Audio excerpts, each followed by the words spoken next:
घटना लगभग 150 साल पुरानी है।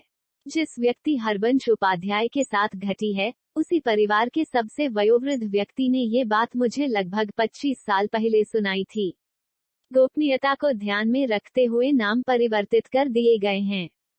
सुंदरपुर में कुलदेवी का मंदिर आज जितना विशाल और भव्य रूप ले चुका है और इसकी प्रसिद्धि व्यापक रूप से दूर दूर तक फैल चुकी है, लगभग 1.5 सदी पहले ऐसा नहीं था। पुरनिये बताते हैं कि तब यहाँ आबादी का दूर दूर तक पता नहीं था। चारों तरफ जंगल, झाड़ी और वीराने का इतना गहन साम्राज्य था कि शाम की तरफ उधर का कोई भूले से भी रुख नहीं करता था। यहाँ तक कि मंदिर के पुजारी भी धुंधल का छाने से पहले ही मंदिर में दिया जला, आरती वगैरह के बाद मां को शयन करा जल्दी से वहां विदा हो जाते। मंदिर के पीछे रेत का एक बड़ा टीला सा हुआ करता था, जिसे बचपन में मैंने भी देखा था। लोग कहते हैं कि पुराने समय में यहाँ किसी राजा रानी का महल हुआ करता था। ठीक उसी से सटकर पहले गंगा जी बहती थी, जो आज हटकर लगभग 3 किलोमीटर दूर जा चुकी हैं। मंदिर उत्तर पश्चिम में एक प्राकृतिक बड़ी नहर है, जिससे बरसात के दिनों में बाढ़ का पानी सीधे गंगा जी में जाकर गिरता है। इसी नहर के उत्तर तरफ 20-25 घरों का वो गांव आबाद था। उस समय दूर दूर तक 10 किमी के दायरे में सिवाय इस छोटी आबादी के मात्र खेतों का सूनापन पसरा रहता था। कालांतर में बाढ़ की मार से बचने के लिए वो छोटी सी बस्ती नहर के इस पार मंदिर के बगल में आबाद हो चुकी है। उसी बस्ती के रहने वाले थे उपाध्याय जी, स्वभाव से अत्यंत भोले और कुलदेवी के अनन्य भक्त। लोगों के लाख मना करने के बावजूद जाड़ा, गर्मी, बरसात, मौसम कैसा भी हो, रात को खाना खाने के बाद वो नहर पार करके मंदिर में मत्था टेकने जरूर आते थे। ऐसे ही पूस की एक सर्द रात थी। वातावरण में गहरी धुंध छाई हुई थी। चूंकि उस समय घड़ी का उतना चलन नहीं था, सो उपाध्याय जी घर पर खाने के बाद डेरे पर चले आए गायों की देखभाल के लिए। वहां उस दिन उन्हें कुछ ज्यादा ही देर हो गई। आसमान में कोहरे की वजह से चांद दिखा नहीं, सो समय का ठीक ठाक अंदाजा नहीं लगा पाए और शरीर पर कंबल डाले रोज की तरह मंदिर की ओर बढ़ चले। चूंकि उस समय नहर में पानी घुटनों से ज्यादा नहीं होता था, तो पार करने में ज्यादा परेशानी नहीं होती थी। जाड़े की उस रात जब वो मंदिर के पास पहुंचे, दूर दूर तक सन्नाटा भाया भाया कर रहा था। एक पल को उनका शरीर भय के मारे गनगना गया, आंखें अनायास मुंद गईं। थोड़ी ही देर में उन्हें आभास हुआ कि उनके इर्द गिर्द कई सारे लोगों का जमावड़ा हो चुका है, जो आहिस्ते आहिस्ते उन्हें अपने घेरे में लेने के लिए अपना घेरा तंग कर रहे हैं। हे माँ, क्या आज की रात तुम्हारे धाम पर ही मेरी जीवनलीला समाप्त हो जाएगी? उन्होंने मन ही मन माँ से गुहार लगाई। और तब जबकि लगा कि वो दुष्ट आत्माएं बस उन्हें दबोचने ही वाली हैं, अचानक मंदिर के अंदर रखे हुए नगाड़े अनायास जोर जोर से बजने लगे। उपाध्याय जी चौंके। रात के इस वक्त मंदिर में कौन बैठा है नगाड़ा बजाने के लिए? तत्क्षण उन्होंने अपनी आंखें खोल दी। आसपास किसी का नामो निशान तक नहीं था। सहसा उनकी नजर मंदिर के द्वार की ओर उठी। फाटक चौपट खुला था और उसमें से साक्षात कुलदेवी बाहर आ रही थी। क्यों रे, यही समय मिला है तुझे मेरे पास आने का? जानता नहीं कि ये मेरे शयन का समय है? अभी मुझे थोड़ी सी भी देर हो जाती तो तू जिंदा नहीं रहता। फिर कल को लोग यही कहते कि देवी माँ का इतना भक्त बनता था और उन्हीं के धाम पर उसके प्राण ना बच पाए।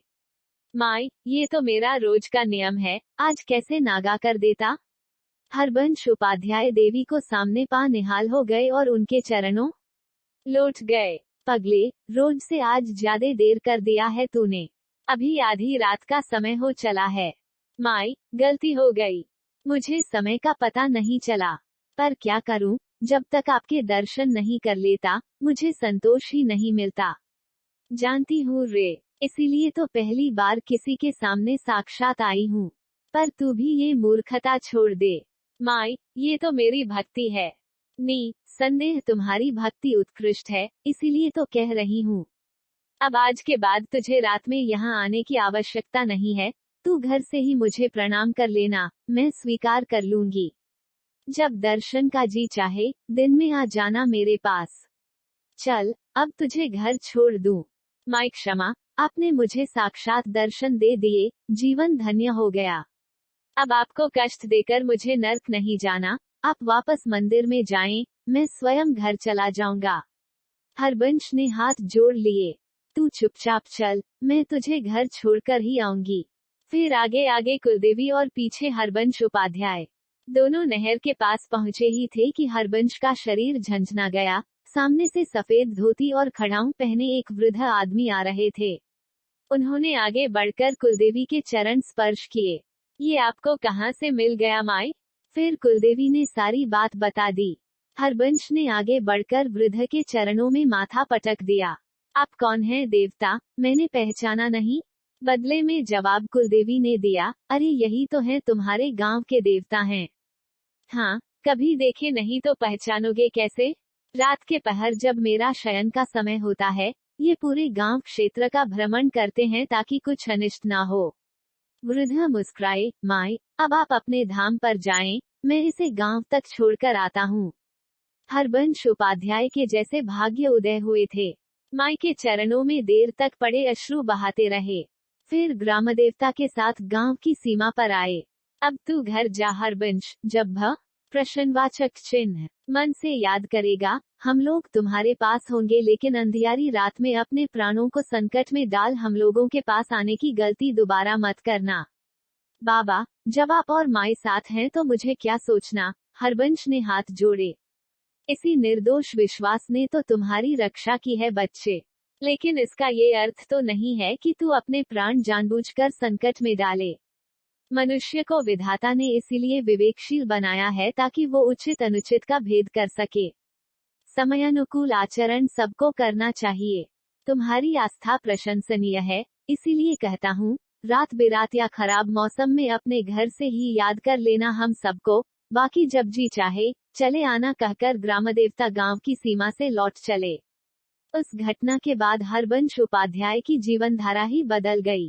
कुलदेवी और ग्रामदेवता की सीख का ही फल था कि उन्होंने फिर जीवन के किसी भी क्षेत्र में कुछ भी गलत निर्णय नहीं लिया।